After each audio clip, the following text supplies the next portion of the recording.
नमस्कार दोस्तों, मैं केसी साहू सर आप सबका स्वागत करता हूं आपका ही अपने चैनल केसी सर के क्लासेस में। दोस्तों, आज मैं जो गणित लाया हूं वो बहुत ही शानदार है और इस प्रकार के प्रश्नों को बनाने से ना दिमाग तेज होता है निश्चित रूप से, और मेमोरी पावर भी बढ़ता है ना। तो इस प्रकार के प्रश्नों को आप लोग जरूर बनाया करें। देखिए, यहां पर इस प्रकार के प्रश्नों को बनाने के तरीके अलग अलग होते हैं, है ना।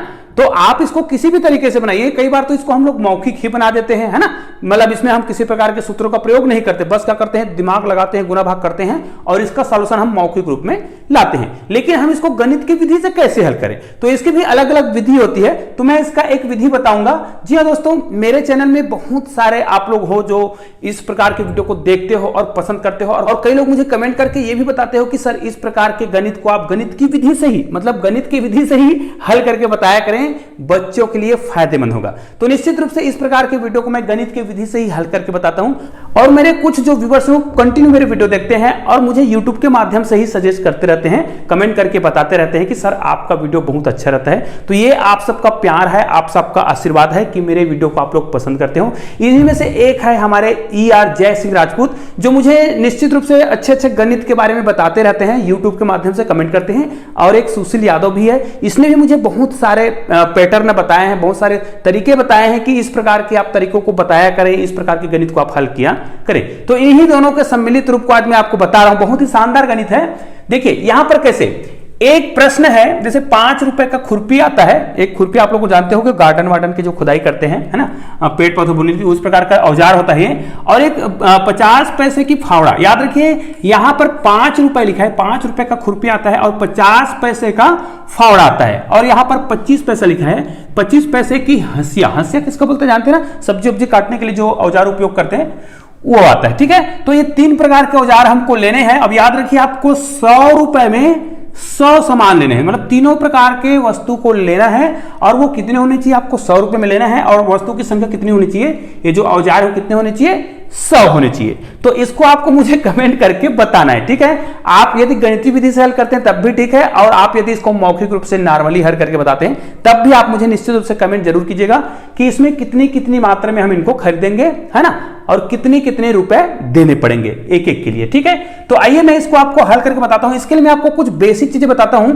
जैसे 3 चीजें दिया है और 3 चीज में यदि 2 चीजों का मान ज्ञात हो, उदाहरण के लिए मैं आपको चीज बता देता हूं, बहुत बेसिक चीज होता है। जैसे हम जानते हैं कि त्रिभुज में 3 कोण होते हैं, ठीक है, और इस त्रिभुज में कोई भी 2 कोण का मान ज्ञात हो तो हम तीसरे कोण का मान कैसे निकालते हैं। जैसे मान लीजिए इसका मान मुझे पता है A B, और इसका मान मुझे पता नहीं है, लेकिन मैं इसको क्या मानता हूं C। लेकिन A और B का मान मुझे पता है, तो इसका निकालने का क्या तरीका है, A plus B plus C बराबर होता है 180 अंश। याद रखिए मैं ये पैटर्न के रूप में बना रहा हूं। तो ये देखिए, ये C का मान मुझे पता नहीं है, तो A और B का मान तो मुझे पता है। मान लीजिए इसका मान कितना भी अंश रहे, तो इन दोनों के योग को यदि मैं 180 में घटा दूं, ठीक है, तो यही क्या हो जाएगा, A माइनस B, ये देखो, और यही C का मान होगा। कहने का मतलब क्या है, यदि हमें 2 वैल्यू पता हो तो तीसरा का मान निकाल सकते हैं। ठीक है, तो इसी पैटर्न पर मैं आपको ये गणित हल करके बता रहा हूं, आपको एक नया ही अनुभव होगा।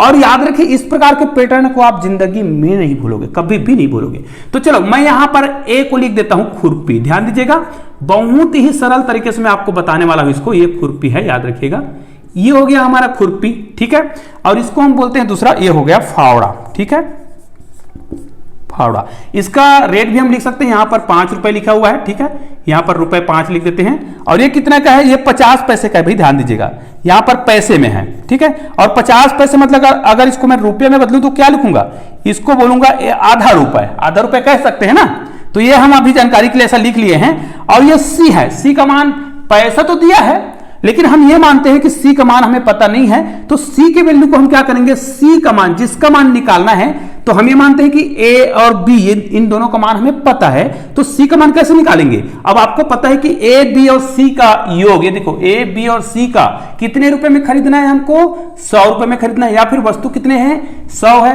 तो ये इनका जो योग होगा वो कितना होगा, वो तो निश्चित रूप से 100 होगा। तो यहां पर ये कहा जाए A plus B plus C बराबर तो 100 हो रहा है। यहां पर याद रखिए त्रिभुज का नहीं, मैं तो ये पैटर्न के रूप में बता रहा था, इनका योग, वस्तु का योग 100 हो रहा है। तो आपको A और B का मान पता है, तो C का मान कैसे निकल जाएगा, 100 माइनस ए माइनस बी। याद रखिए सी के मान की जगह हमें ये रखना पड़ेगा, आपका गणित बन जाएगा बहुत ही आसानी से। ठीक है, अब इसी को मैं आपको हल करके बता रहा हूं कैसे। देखिए सी का रेट भी दिया हुआ है, सी का मूल्य कितना है 25 पैसे एक सी का। तो इसका अगर हम पैसे में निकालना चाहे 25 पैसे, कितनी बार 25 पैसे को मिलाते हैं तो 1 रुपया बनता है 4 बार। मतलब इसको हम ये कहा 1/4 रुपए है, ये है ना, रुपया का 1/4 भाग है। तो ये तो क्लियर हो गया। अब मुझे क्या करना है, इन्हीं तीनों का योग करना है। पहले मैं वस्तु का योग कर लूं फिर रुपए निकाल लूंगा।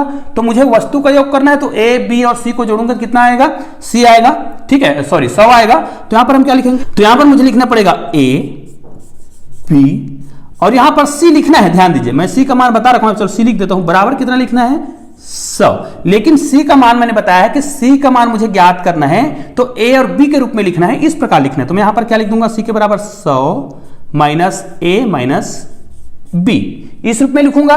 फिर इसको मुझे क्या करना है, हल करना पड़ेगा।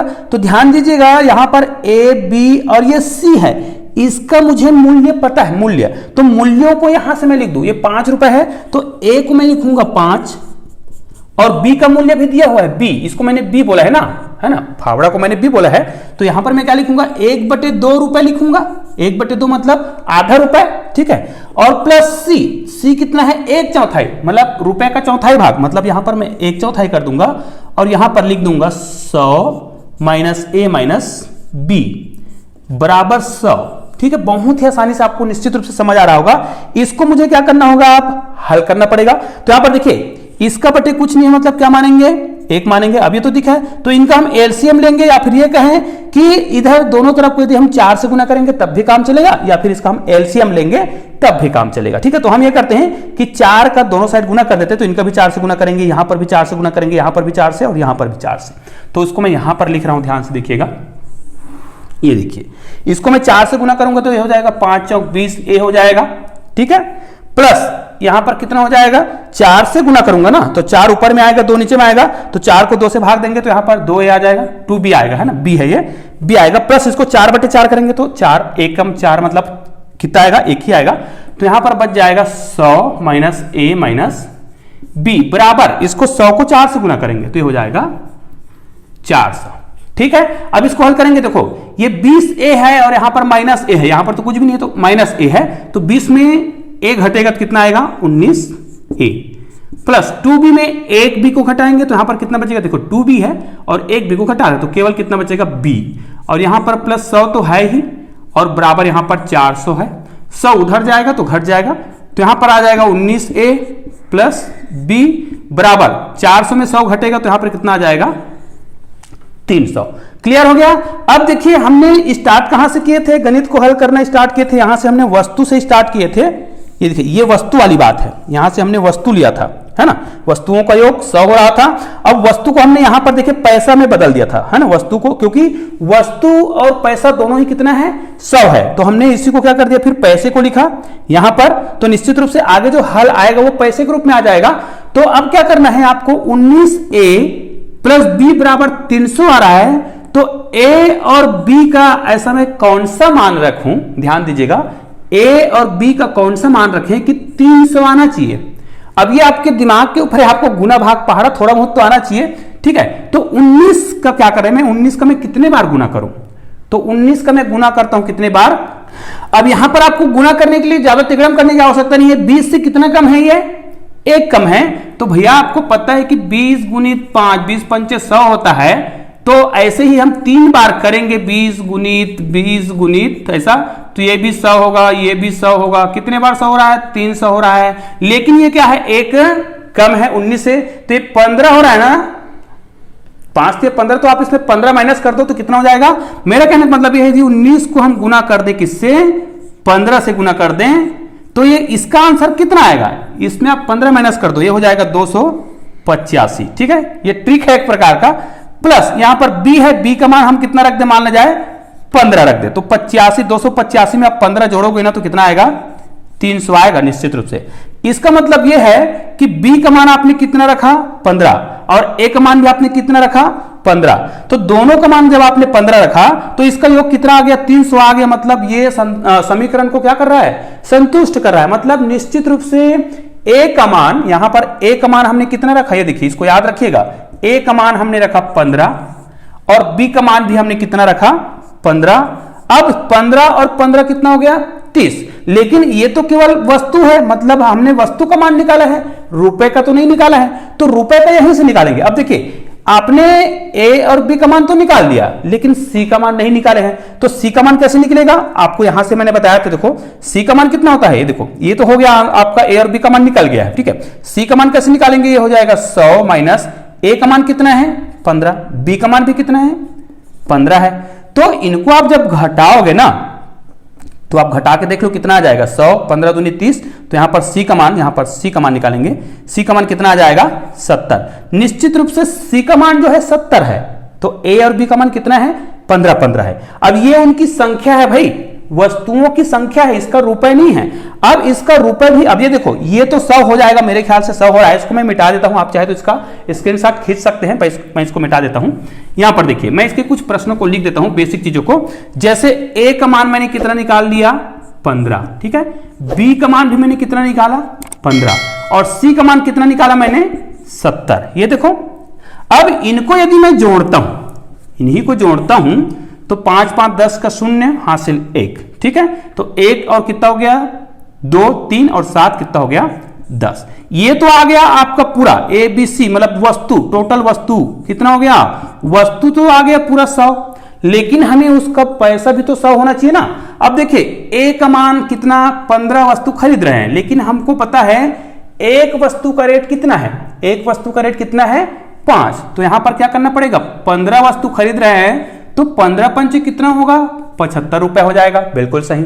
लेकिन आप बी को खरीद रहे हो कितना 15 नग, ये देखो बी को भी आप 15 नग खरीद रहे हो, चलो हम खरीदते हैं, और लेकिन इसका रेट जो है पैसे में है। अब पैसे का मतलब समझते हैं ना, पैसे को हम क्या कर दें, अगर रुपए में बदले तो आधा हो जाएगा, चाहे तो आधा करो या फिर इसको 50 से ही गुना करो, लेकिन याद रखिए ये रुपए है और ये पैसा है। चाहे तो आप इसको रुपए में करते तो आधा रुपया होता है ना, 1/2 होता है ना रुपए में, तो इसको जब आप भाग दोगे तो कितना आएगा 7.5, ठीक है, मतलब 7 रुपए 50 पैसे हो गए, ठीक है, और ये केवल 75 रुपए है, 7 रुपए 50 पैसे है। उसी प्रकार सी का मान, अब सी का मान तो और भी गड़बड़ है, ये तो 1/4 रुपए है, या फिर इसको आप 1/4 रुपए कहें, या फिर क्या कहें इसको 25 पैसे, या तो 25 पैसा से गुना कीजिएगा, मतलब आप 70 को क्या करिएगा, या तो 25 पैसे से गुना कीजिए, कोई दिक्कत नहीं है, 25 पैसे से गुना करिए, या फिर 1/4 कर दीजिए, वो सीधा रुपए बन जाता है, ठीक है।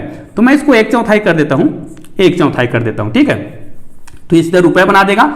तो कितना बढ़ जाएगा, देखिए 4 4 1 कम 4, ठीक है, कितना बचा यहां पर 3 बचा, और कितना हो जाएगा 4 7 28, कितना बचा 2, दशमलव लगाएंगे, फिर 4 5 20, मतलब ये उनका रुपए हो गया। अब देखिए ये भी 17 रुपए 50 पैसे हो रहा है, ये 7 रुपए 50 पैसे हो रहा है। अब देखिए ए मतलब किसका, खुरपी का जो मूल्य है टोटल 75 रुपए होगा, और ये कौन है फावड़े का जो मूल्य है वो कितना होगा, 15 नग खरीद रहे हैं इसको, तो उसका 7 रुपए 50 पैसे होगा। और सी क्या है, हंसिया है 25 पैसा जिसका मूल्य है, तो हमने 70 नग खरीदे, तो ये तो 100 हो रहा था, ये भी 100 होना चाहिए। इनका कितना रुपए हो रहा है 70 नग खरीदेंगे, तो 1/4 रुपए मतलब 25 पैसे, मतलब 17 रुपए 50 पैसे। अब इसको यदि हम जोड़ते हैं तो यहां पर देखिए 0 0 का तो 0 ही होगा, 5 और 5 10 का 0 होगा, हासिल 1 चला गया, ठीक है, ये 5 है और ये 7 है, 7 5 12, और 12 और कितना हो गया 7 19 होगा, और हासिल 1 गया था, उसके करके क्या हो गया 20 हो गया, और हासिल 2 गया, है ना।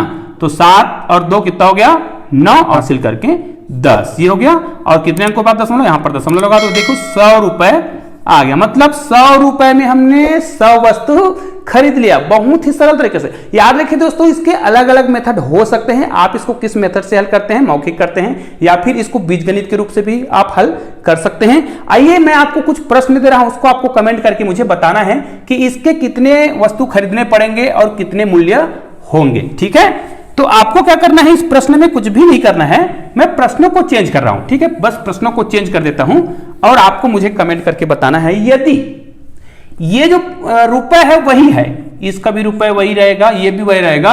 अगर मैं यहां पर 20 रुपए में 20 वस्तु खरीदना चाहूं, तो मुझे अलग अलग मतलब कौन कौन सा ए कितना खरीदना पड़ेगा, बी कितना खरीदना पड़ेगा और सी कितना खरीदना पड़ेगा। इसका पहले आप इसको क्या लिखेंगे, नग को लिखेंगे कितना, और कितना रुपए लगेगा तीनों में, ये आप मुझे कमेंट करके बताएंगे। ए मतलब क्या है, ये खुरपी है, बी मतलब फावड़ा है, और सी मतलब क्या है, हंसिया है। तो आपको इसकी मात्रा बताना है कितना खरीदना पड़ेगा और इसका रुपए बताना है, ठीक है। उसी प्रकार तीनों का आपको मात्रा रुपए बताना है कितना खरीदना पड़ेगा। तो दोस्तों उम्मीद है ये छोटा सा वीडियो जरूर है, लेकिन आपको पसंद जरूर आएगा, और निश्चित रूप से यदि आपको ये पसंद आता है तो निश्चित रूप से आप इसको अपने दोस्तों मित्रों को शेयर जरूर करेंगे, और वो भी इस वीडियो को अन्यों को शेयर करेंगे, ताकि सभी लोग जो है इस वीडियो का लाभ उठा सके। तो दोस्तों मिलते हैं ऐसे ही बेहतरीन वीडियो के साथ, तब तक के लिए जय हिंद जय भारत।